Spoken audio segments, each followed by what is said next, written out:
Have you been wondering if the abuser is missing you?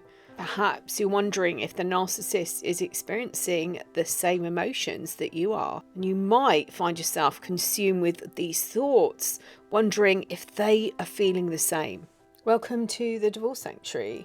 I'm Elizabeth, author of Finding Lily and the A to Z of Emotional Abuse. On this channel, I talk about healing from emotional abuse and divorcing emotionally from the abuser. I want to help you understand and process what's happening inside you and help you discover the best tools to heal on a deeper level, becoming the best version of yourself. You can head over to my website, thedivorcesanctuary.com, and find out different ways of working with me and the courses that you can download. And there's loads of free resources over there as well. Perhaps you've been asking yourself, is the abuser missing me? In this video, I'm going to discuss 4 different emotions that the narcissist or the emotional abuser does feel. You may find yourself consumed with so many different thoughts and emotions and wonder if they are feeling the same.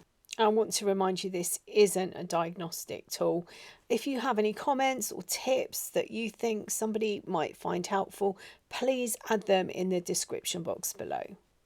And even when you know the relationship isn't healthy, you may still look at ways of getting back with the abuser. You may justify their behaviour, believing this is all your fault.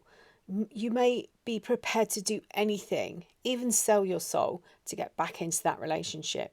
Coming out of an abusive relationship is painful on every single level. These wounds are real. You are left confused and you might be experiencing feelings of loss. And all you can think about are the good times that you had together and if they are feeling the same. They do experience emotions, but they're not the same as yours. They don't form bonds with others in the same way that you do, and they therefore don't experience the emotions of missing someone or the sadness or regret. Their emotions are led by power and control and a fear of abandonment. One of the emotions they might be experiencing is anger. They manipulated you. And when you decide to go no contact or grey rock, they will get angry. It might be masked. They are not used to not having control over you. So during the relationship, they systematically broke down your boundaries. So if you set this big one with them, they don't know what to do. This wasn't part of their plan. You weren't supposed to do this. During the idealization stage, they took over your life very slowly at first. You probably didn't notice, or you thought these actions were harmless. Perhaps it was part of their quirky personality, something you believed you were actually in control of. But over time, they eroded most of them, and you found yourself perhaps becoming an extension of them, or responding or reacting to their every need. You might have found yourself in situations where you were walking on eggshells, realizing that if you didn't respond in a certain way, they would get angry. When you decide to reclaim your life, they respond with either rage or revenge. They might even give you the silent treatment, which is used to punish you. In their eyes, you are and always will be their property. You will not be allowed to move on. Another emotion they feel is rejection or abandonment. They confused you during the relationship and they trained you to behave in a certain way that serves their needs. So you were rewarded with attention and you might have received rushes of hormones which you associate with this good behaviour. But once you learned what you needed to do in that situation to get that rush, they changed the rules, confusing you further. And this is part of the bonding experience. Eventually, you'll do anything just for that feeling, including agreeing to have them back in your life. I'll put a link below to the article I wrote on Pavlov's dog. Another emotion is jealousy. A Hoover is a device that is used to suck up the dirt from the floor, and they use this technique to suck you back into their life. So it might be permanent or it might be a bit of fun for them. So they might send you a message or they might turn up with a gift claiming how you or the relationship have helped them realize their shortcomings, or it might be that they're sorry for the pain that you went through. They might claim that you're meant to be together and it's only now that they're realizing this and what they've lost and they promise to change. Again, these emotions are all driven by this need to control. You might believe that they must care about you, that they finally sin the error of their ways. You might believe them when they say they're sorry for the way that they behaved, and they're finally seeing what you saw and that they're getting help. And you get hits of oxytocin and dopamine, which top you back up. You've been feeling emotionally low and confused. And then these messages or visits are confusing you again. And they might tell you things like they still love you and they want to make the relationship work.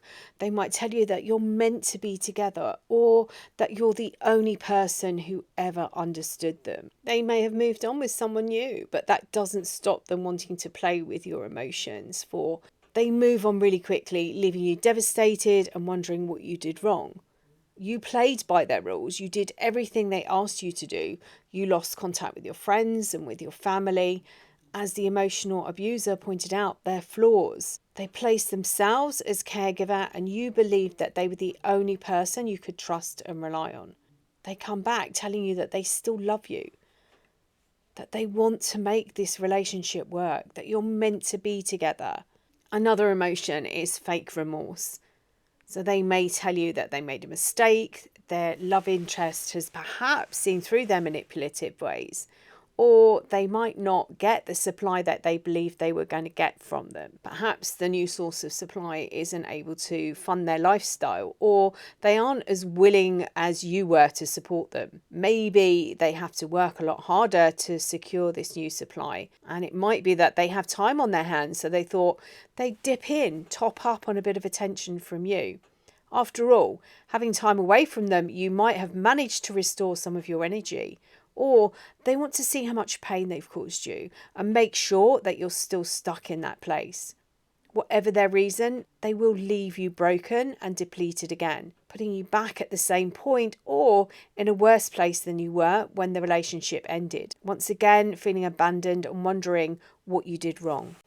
They may even put on an Oscar-winning performance with fake tears. They secure their mask, but they won't be able to keep that in place. It will slip very quickly. They will tell you how much you need them and how good they are for you, and you feel safe for that short period of time. What they really came back for was the ease of not having to put in too much effort into securing you. They know they can get you to take care of them. They know you will clear up any mess that they create, as you've done it before.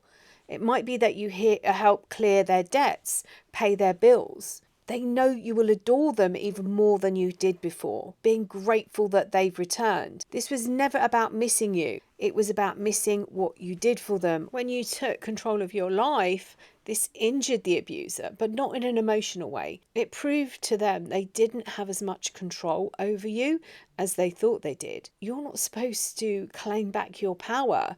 You're supposed to be there waiting for them, waiting to supply them with attention when they reach out. They need to know how powerful they are, and they do that by stepping in and trying to take back control. This isn't about love for them. This is about abandonment.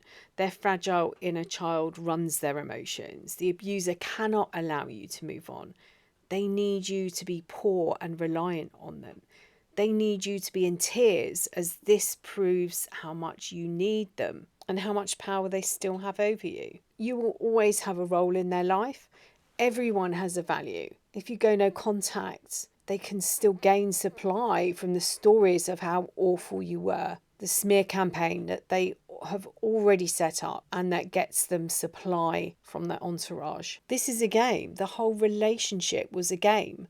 They play with your emotions. They don't feel the same pain that you do. They don't have the same relationships that you have. They cannot bond in the same way that you do. I have a different game for you. Try this. So everything they said to you, turn it around. Change your name into theirs. You to I. I did everything for you, and all I got was abuse from you. What they're actually saying is, you did everything for me, and all you got from me was abuse. I gave you everything I had, is actually you gave me everything you had. They tell you the truth, but they mix up the words. They can't take responsibility for anything. It is all your fault. And they told you repeatedly, this is your fault. It wasn't me. But it wasn't. It was theirs. All I ever did was love you. And what they're saying to you is, all you ever did was love me. When you get into that cycle of believing this is all your fault, that rumination, when you're replaying the relationship over and over, wondering if you had said something or done something differently, stop for a moment and take a deep breath and take your focus down into the center of your chest and ground yourself, or start breathing, box breathing. The relationship that you were in was a game, and if they're reaching out to you afterwards, they're playing a game. The only time they think about other people is about their feelings, when they need attention. And this now is about cutting off that flow, taking that attention away. You can break free, and you do this by going no contact, by blocking them, by distancing yourself and giving yourself time and space to heal.